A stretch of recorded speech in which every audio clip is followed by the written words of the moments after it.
Hello friends, कैसे हैं आप सब। मेरा नाम है धीरेन्द्र शुक्ला और स्वागत करता हूं आप सभी का हेलो धीरेन्द्र चैनल में। आज हम पढ़ने जा रहे हैं पाइथन के अंदर कीवर्ड आर्गुमेंट्स के बारे में। कीवर्ड आर्गुमेंट्स का टॉपिक भी पाइथन के फंक्शन टॉपिक के अंदर आता है। फंक्शंस के अंदर कीवर्ड आर्गुमेंट्स किस प्रकार से भेजी जाती हैं, किस प्रकार से इन पर वर्क किया जाता है, इन सभी बारे में आज डिटेल में डिस्कशन करेंगे। तो ज़्यादा देर न करते हुए चलिए शुरू करते हैं और देखते हैं कि कीवर्ड आर्गुमेंट्स क्या होती हैं।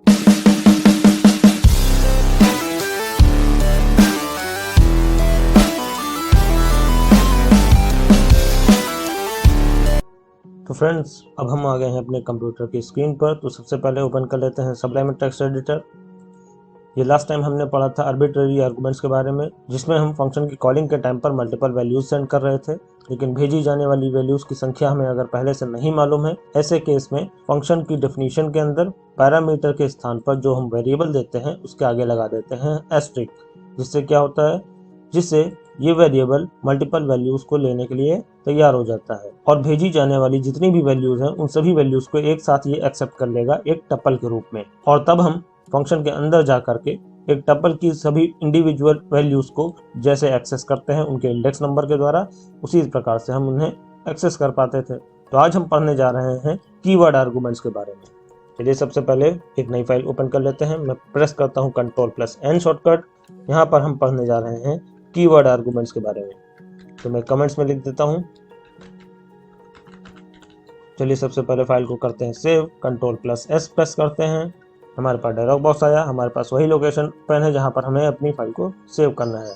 दैट मीन्स अगर मैं इस लोकेशन की बात करूँ, यहाँ पर देखिए सी ड्राइव के अंदर पाइथन फोल्डर के अंदर मेरी सभी फाइल्स पाइथन की मैं सेव करता हूँ। तो आप लोग भी एक फिक्स फोल्डर बना लीजिए और उसी फोल्डर के अंदर अपनी सभी पाइथन की फाइल्स को स्टोर करिएगा। फिलहाल हमारा पाथ वहीं पर है जहाँ पर हमें अपनी फाइल को सेव करना है। तो हम अपनी फाइल का नाम देंगे। हम पढ़ने जा रहे हैं कीवर्ड आर्गुमेंट्स के बारे में। तो हम अपनी फाइल का नाम देते हैं KEY की और ARG.py एक्सटेंशन लगाएंगे। और ध्यान रखिएगा नीचे सेव एज टाइप के अंदर ऑल फाइल्स होना कंपलसरी है। सेव बटन पर करते हैं क्लिक एंड हमारी फाइल सेव हो चुकी है। अब हम क्या करेंगे, अब हम एक फंक्शन बनाते हैं, क्योंकि कीवर्ड आर्गुमेंट्स का टॉपिक भी फंक्शन से रिलेटेड ही है। तो हम सबसे पहले लिखते हैं डेफ एक कीवर्ड है जिससे फंक्शन को क्रिएट किया जाता है। स्पेस देंगे, अपने फंक्शन का नाम देंगे। लेट्स सपोज मैं अपना फिर से फंक्शन का नाम myfunc देता हूँ।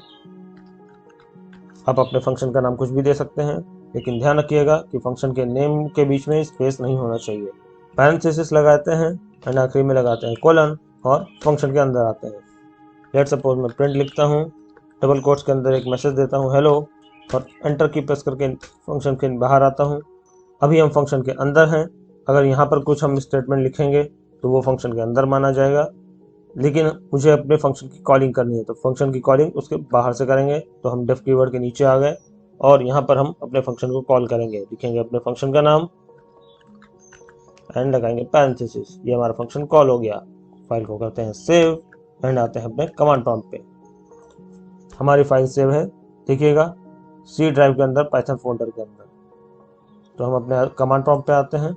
हमें भी यहाँ पर सी ड्राइव के अंदर पाइथन फोल्डर में जाना होगा। तो हमें यूजर्स और धीरेन्द्र इन दोनों फोल्डर्स से बाहर निकलना है। तो सभी फोल्डर्स से एक साथ बाहर निकलकर ड्राइव में पहुंचने के लिए कमांड होता है cd/। एंटर की प्रेस की, मैं अपने ड्राइव के अंदर आ गया हूँ। दोनों फोल्डर से एक साथ बाहर निकल चुका हूँ। अब हम किसी फोल्डर के अंदर जाने के लिए लिखते हैं cd स्पेस फोल्डर का नाम। तो हमें जाना है पाइथन फोल्डर के अंदर, तो हम लिखेंगे cd स्पेस पाइथन। एंटर की प्रेस करते ही हम अपने पाइथन फोल्डर के अंदर आ गए हैं। अब हमें यहाँ पर देना है अपना कमांड फाइल को रन करने के लिए। फाइल को रन करने के लिए लिखेंगे py स्पेस अपनी फाइल का नाम।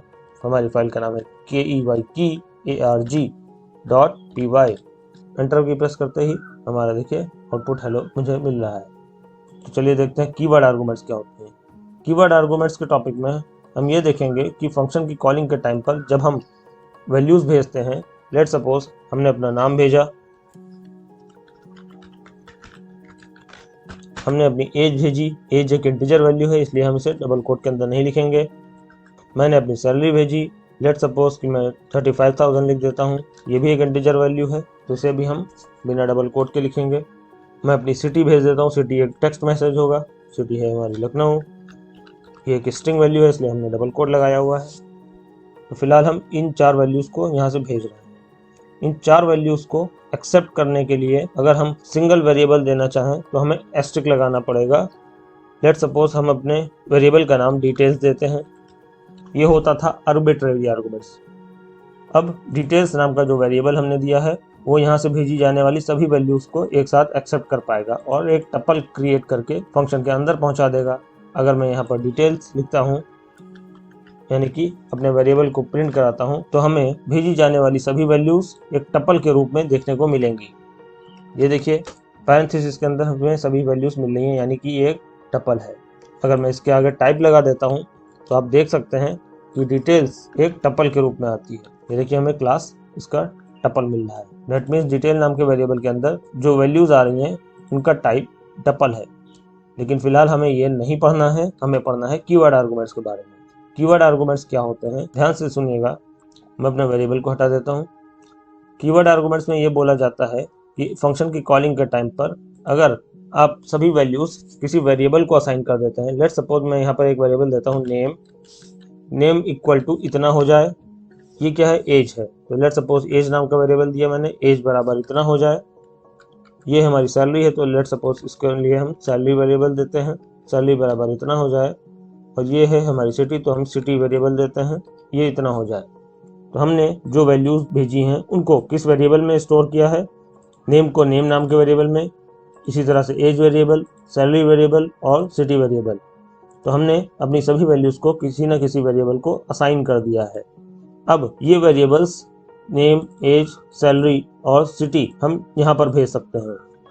Name comma age comma salary comma city. और अब हम इन्हें प्रिंट स्टेटमेंट के अंदर फंक्शन के अंदर प्रिंट कर पाएंगे। एक बैकस्लैश एन डाल देता हूँ। बैकस्लैश एन का मतलब होता है एक एंटर की प्रेस कर दो। आउटपुट दिखाने समय ये पहले एक एंटर की प्रेस कर देगा यानी नई लाइन पे आएगा एंड तब जा करके आगे का जो भी हम स्टेटमेंट लिखेंगे उसे प्रिंट करेगा।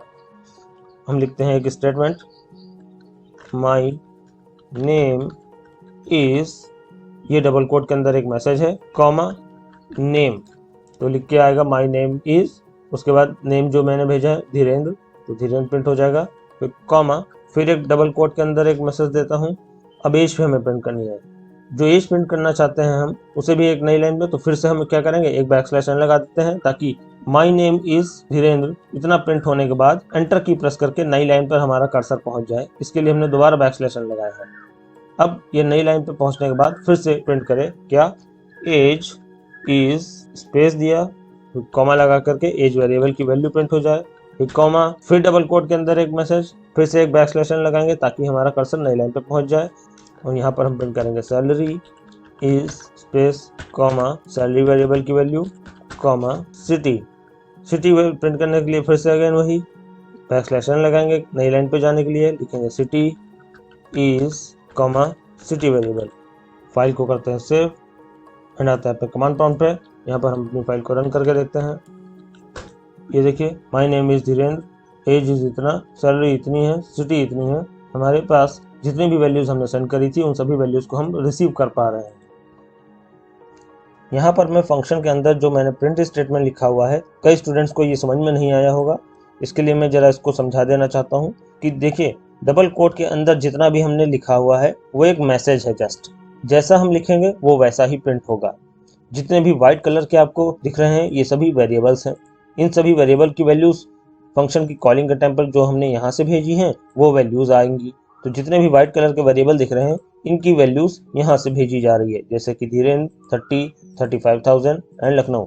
इन वेरिएबल में वैल्यूज आएंगी, लेकिन जो डबल कोट में जितना भी लिखा हुआ है वो एक मैसेज है, जो जैसा लिखा गया है वो वैसा ही आता है। ध्यान दीजिएगा यहाँ पर हम जब बैकस्लैश एन लगाते हैं तो बैकस्लैश एन का काम होता है एक एंटर की प्रेस कर देना, यानी कि कर्सर को नई लाइन पे भेज देना। तो जब देखिएगा हमारा आउटपुट आता है तो ये देखिए एक लाइन का गैप यहाँ पर आ रहा है। ये एक लाइन का गैप इसलिए आ रहा है क्योंकि हमने स्टार्टिंग में ही बैकस्लैश एन लगा दिया था। अगर मैं ये बैकस्लैश एन यहाँ से हटा देता हूँ तो ये देखिएगा आउटपुट, देखिए हमारी कमांड प्रॉम्प्ट वाली लाइन के बाद एक लाइन का गैप अब नहीं आ रहा है, जो कि यहाँ पर आ रहा था क्योंकि हमने अपना बैकस्लैश एन हटा दिया है। अगर मैं दोबारा वापस बैकस्लैश एन लगा देता हूँ ये देखिए फिर से हमारा गैप आने लगेगा। ये देखिए ये वापस एक बैक स्लैश लगाने की वजह से एक लाइन का गैप आ रहा है।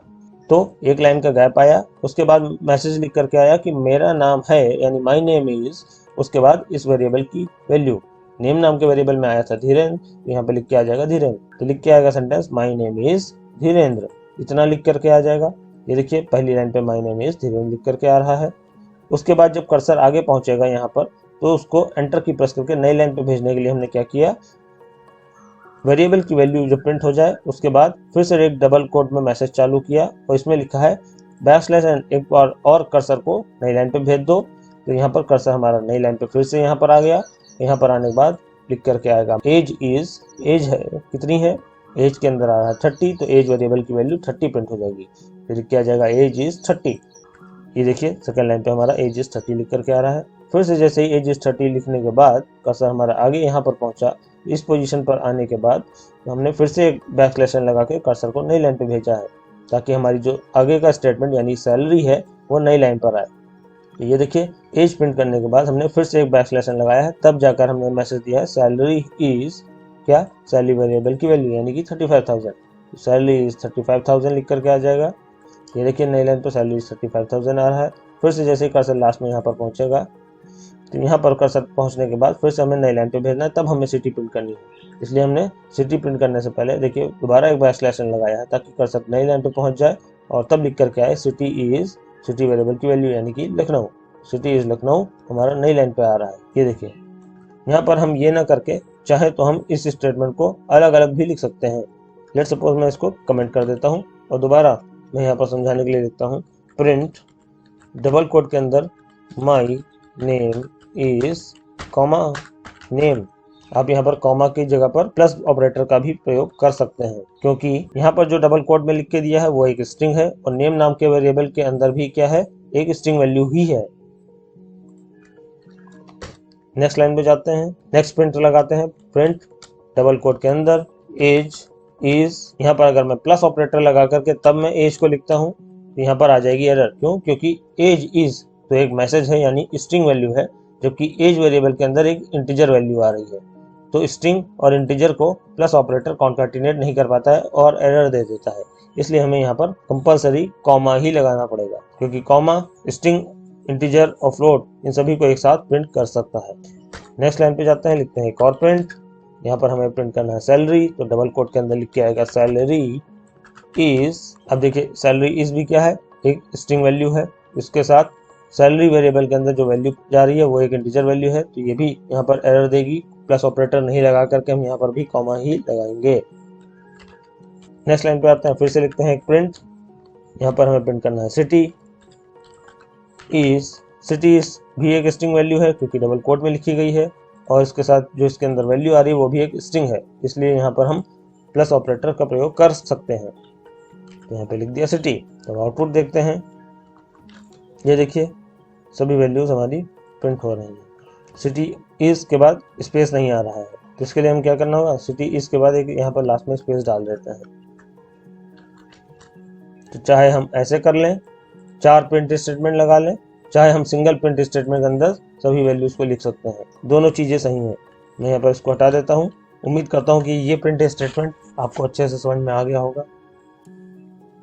तो स्पेशली मैं फिर से बताना चाहूँगा कि कीवर्ड आर्गुमेंट्स में होता क्या है। कीवर्ड आर्गुमेंट्स में फंक्शन की कॉलिंग के टाइम पर हम अपनी सभी वैल्यूज को की इक्वल टू वैल्यू करके, जैसे डिक्शनरी में हम देते थे उसी प्रकार से वैल्यूज को भेजा जाता है।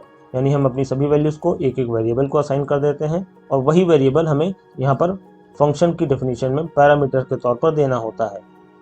यहाँ पर यही ध्यान रखने वाली बात है कि यहाँ पर जो वेरिएबल हम वैल्यू को असाइन कर रहे हैं, जैसे name, age, salary and city, यही वेरिएबल सेम हमारा ऊपर जाना चाहिए। अब इससे फ़ायदा क्या है? इससे फ़ायदा ये है कि हम यहाँ पर इन वेरिएबल्स का सीक्वेंस आगे पीछे कर सकते हैं। मान लिया एज सबसे आगे लिखा हुआ है, नेम हमने यहाँ पर दे दिया, सिटी को यहाँ से हटा करके हमने यहाँ पर कर दिया। यहाँ पर क्या हुआ, हमारे वेरिएबल्स का सीक्वेंस आगे पीछे है, तो हमारे पास पैरामीटर के रूप में जितने भी वेरिएबल्स हैं वो भले ही आगे पीछे क्यों ना हो, जो वेरिएबल दिया गया है उस वेरिएबल के अंदर ही वही वैल्यू जाएगी। ऐसा नहीं है अब फंक्शन की पैरामीटर के अंदर जो पहला वेरिएबल है पहली वैल्यू को एक्सेप्ट करेगा, दूसरा वेरिएबल दूसरी वैल्यू को एक्सेप्ट करेगा, तीसरा वेरिएबल तीसरी वैल्यू को एक्सेप्ट करेगा और चौथा वेरिएबल चौथी वैल्यू को एक्सेप्ट करेगा। अगर हमने किसी वेरिएबल के अंदर किसी वैल्यू को असाइन किया है, वो वैल्यू जाकर पर्टिकुलर उसी वेरिएबल के अंदर ही जाकर सेव होगी, भले ही वो वेरिएबल पहले नंबर पे लिखा हो, दूसरे पे लिखा हो, तीसरे पे लिखा हो या चौथे पे लिखा हो, कहीं पर भी क्यों ना लिखा हो, जो वेरिएबल दिया गया है उसी वेरिएबल के अंदर वो पर्टिकुलर वैल्यू जाकर के असाइन होगी। इसी तरह से एज नाम का वेरिएबल हम 30 दे रहे हैं, भले ही ये सेकंड नंबर पे हम यहाँ से भेज रहे हैं, लेकिन ये एज वैल्यू जाकर के एज वेरिएबल के अंदर ही स्टोर होगी, भले वो आगे दिया हो या पीछे दिया हो या बीच में कहीं पर भी दिया हो। तो इस प्रकार से हम सभी वैल्यूज को एक फिक्स वेरिएबल के अंदर स्टोर कर देते हैं और उन सभी वेरिएबल्स को फंक्शन की डेफिनेशन के अंदर किसी भी सीक्वेंस में यहाँ पर लिख सकते हैं। तो ये होती हैं हमारी कीवर्ड आर्गुमेंट्स। उम्मीद करता हूँ आपको अच्छे से समझ में आ गया होगा कि कीवर्ड आर्गुमेंट्स क्या होती हैं और इनके साथ कैसे वर्क करना है। मैं दोबारा दोहरा देना चाहता हूँ कि कीवर्ड आर्गुमेंट्स में हम फंक्शन की कॉलिंग के टाइम पर हम सभी अपनी वैल्यूज को एक पर्टिकुलर वेरिएबल के अंदर असाइन कर देते हैं या स्टोर कर देते हैं, और इन्हीं वेरिएबल्स को हम फंक्शन की डेफिनेशन के अंदर पैरामीटर्स के रूप में यहाँ पर हम लिख देते हैं। भले ही जिस सीक्वेंस में हम वैल्यूज को भेज रहे हैं, हम उस सीक्वेंस में यहाँ पर पैरामीटर के अंदर सभी वेरिएबल्स को लिखते हैं या फिर बिना सीक्वेंस के लिख देते हैं, यानी कि वेरिएबल्स आगे पीछे भी क्यों ना हो जाएं, हमारी वैल्यूज जिस वेरिएबल के अंदर जो हम असाइन कर रहे हैं वो वैल्यू पर्टिकुलर उसी वेरिएबल के अंदर जाकर के स्टोर होगी। ऐसा नहीं होगा कि पहला वेरिएबल पहले वैल्यू को स्टोर करेगा, दूसरा वाला दूसरे को, तीसरा वाला तीसरे को एंड चौथा वाला चौथे को ही स्टोर कर पाएगा। हमारा जो हमने वेरिएबल दिया रखा है पर्टिकुलर उसी वेरिएबल के अंदर वो वैल्यू जाकर के स्टोर होगी और फंक्शन के अंदर जाकर के हम इन वेरिएबल से वैल्यूज को एक्सेस कर पाएंगे। तो उम्मीद करता हूँ कीवर्ड आर्गुमेंट्स आपको बहुत अच्छे से समझ में आ गया होगा। अगर आपको अभी भी समझ में नहीं आया है या किसी भी प्रकार का कोई क्वेश्चन है आपके मन में, तो आप कमेंट सेक्शन में कमेंट करके मुझे ज़रूर बताइएगा। मैं पूरी कोशिश करूंगा आप सभी के सवालों का जवाब देने की। वीडियो अगर पसंद आई हो तो लाइक एंड शेयर करना ना भूलें। चैनल पर नए हो तो चैनल को ज़रूर सब्सक्राइब करें। अपना ढेर सारा ख्याल रखिएगा। जल्दी ही मिलते हैं नेक्स्ट वीडियो में, तब तक के लिए थैंक यू।